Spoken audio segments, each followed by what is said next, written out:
Ang tamang procedure sa pagtanim ng ampalaya ay babad muna natin sa tubig, no? 12 hours or overnight ang pagbabad sa tubig, no? Kasi hindi pwedeng i-direct natin na hindi natin pinalambot yung buto. Kasi maraming hindi tutubo, no? So, bago natin itanim, hintayin natin na lalabas yung ngipin ng ating ampalaya bago natin itanim. Para sigurado 100% tutubo siya, no? Yan.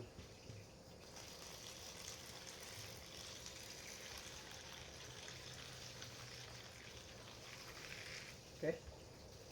Siguraduhin malinis yung ating lalagyan. Saka yung tubig na nilalagay natin, siguraduhin nating malinis, no? Ang ginagamit ko dito ay mineral water, no? Para hindi po siya magkaamag, no? Kasi pag madumi yung tubig na ginagamit natin, magkakaroon po siya ng amag, no? Kaya masisira yung ating mga buto.